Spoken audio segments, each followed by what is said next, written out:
Mutluluk nedir? Çok başarılı bir hayat yaşamak mı? Çok zengin olmak mı? Harika bir kariyere sahip olmak mı? Yoksa muhteşem havuzlu bir villada oturmak mı? Hadi gelin Martin Seligman Hoca'nın nasıl mutlu olacağımıza dair bulduğu PERMA modelini birlikte inceleyelim.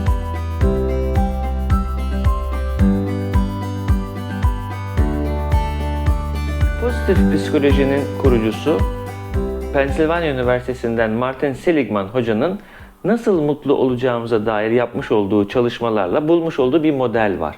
Bu modele PERMA diyor. Elbette bu saçtaki perma değil, öyle olsaydı ben bu konuda oldukça başarısız olurdum. Bu aslında bir akrostiş. P, E, R, M ve A harflerinin bir açılımı var. Hoca diyor ki bunları sürekli olarak yaparsan, yani permanently'den geliyor İngilizce. Bunları sürekli olarak yaparsan daha mutlu, daha huzurlu bir hayata sahip olabilirsin diyor. Yapmış olduğu çalışmaları bugüne kadar binlerce, on binlerce kişi üzerinde denemiş ve bugün için bilimselliği kanıtlanmış yöntemdir. Hoca der ki eğer bunları sürekli olarak yaparsak hayatımızda daha konforlu olabiliriz. Önemli olan iyi yaşamaktır. Konforlu bir hayata sahip olmanın anlamı huzurlu bir yaşamdır. Gelin sizlerle PERMA modeli nedir? Birlikte üzerinde düşünelim. PERMA'nın P'si İngilizce açılımıyla Positive Emotions. Yani olumlu duygular. Seligman Hoca diyor ki hayatta küçük mutluluklar vardır ve bunları fark etmek gerekir. Minnettarlık gibi. Mesela işte dün akşama doğru bir arkadaşımla sokakta güzel bir yemek yedim. Öyle bir sokak lezzetiydi, ekmek arası falan. Ama güzeldi, güzel bir sohbet oldu. Böyle bir saat falan. Buna duyulan minnettarlık. Hayatta küçük küçük mutluluklar vardır. Güne başladığımızda minnettar olduğumuz 3 şeyi yazmak, düşünmek bile ruh halimizi kalıcı olarak iyileştirebilir. O yüzden hayatımızdaki küçük mutlulukları fark edip bunların keyfini çıkartmak ve bunu sürekli olarak yapmak benim mutluluk seviyemi arttıracaktır.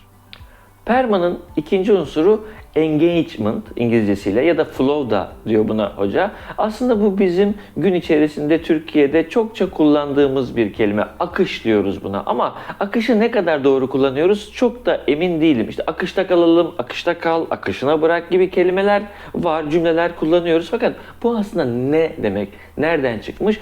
Aslında bu Seligman Hoca'dan çıkma. Onun söylediği şey şu.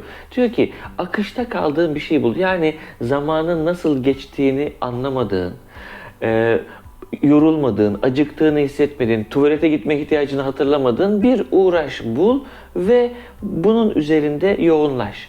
Bu herkes için farklıdır. Kimisi için bir puzzle yapmak olabilir, kimisi için resim yapmak olabilir, kimisi için kayak yapmak olabilir.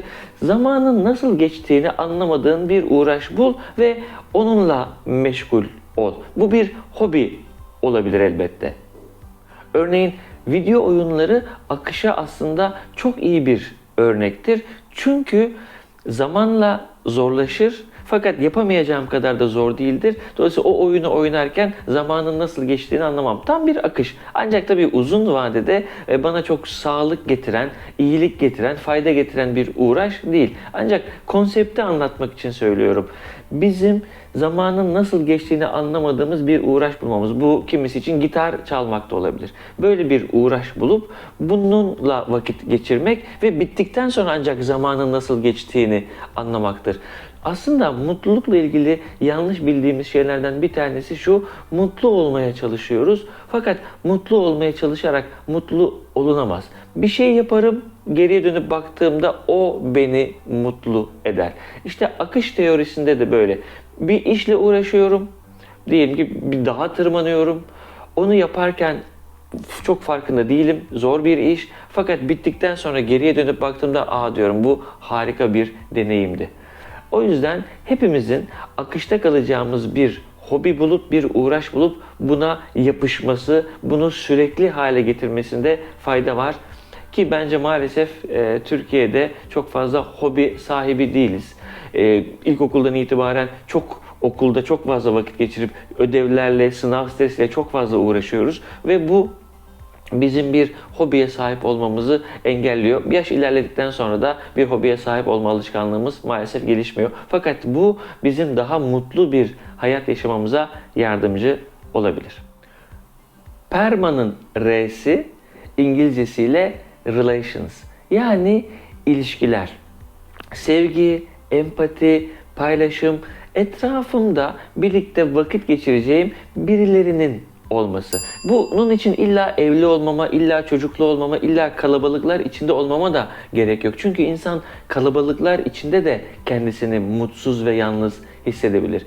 Bazılarımızın geçmişten gelen, zamanla biriken 3-5 tane iyi arkadaşı, kankası vardır. Onlarla arada bir oturup geyik yaparız, muhabbet ederiz, ağlarız, güleriz. İşte güvenebileceğim 3-5 arkadaşımın etrafında 3-5 kişinin olması beni hayata tutunduruyor. Çoğunlukla çok yalnızız. Türkiye, batıdaki pek çok ülkeye göre bu manada aslında çok daha şanslı. Dolayısıyla bu sosyal ilişkiler bizi daima ayakta tutuyor.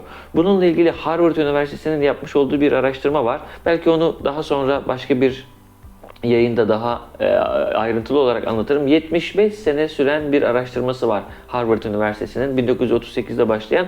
O araştırmanın da sonuçları aslında bizim için önemli olan anlamlı sosyal ilişkilerin hayatımıza katkısından bahsediyor. Yani şunu bilim dünyası artık söyleyebiliyor. 50'li yaşlarda bir adama bakıp nasıl bir hayat yaşadığına bakıp, eğer mesela çok televizyon seyrediyorsa, az hareket ediyorsa, çok yalnızsa, sosyalliği yoksa 15 seneye kalmaz Alzheimer olur, ölür diyorlar ve büyük çoğunluğuyla öyle oluyor. Dolayısıyla bugünkü hayatımıza bakıp 10 sene sonra, 15 sene sonra sağlığımızın nasıl olacağını aşağı yukarı tahmin etmek, akıllıca tahminler yürütmek artık mümkün. Dördüncüsü meaning, yani anlam. Bu bizim niçin yaşadığımızı bilmemizdir. Yataktan kalktığımızda hayatımızın bir anlamı olması lazım. Yani yapacak bir şey olması lazım. Eğer bu olmadığında, hayatın bir manası kalmadığında yaşamak için de bir sebep kalmıyor. O yüzden mesela fark etmişsinizdir.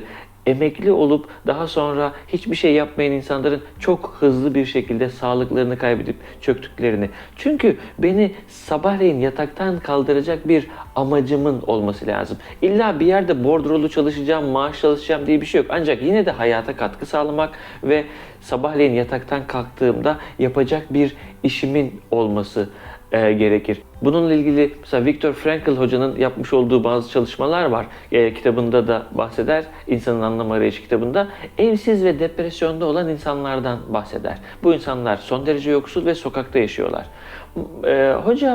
Viktor Frankl hoca bunlara size kütüphanede iş vereyim mi diye teklifte bulunur. Fakat karşılığında hiçbir para vermeyecektir. Yani yine sokakta yatacaklar, yine açlar. Bir kısmı kabul ediyor, bir kısmı etmiyor. Şunu fark ediyorlar.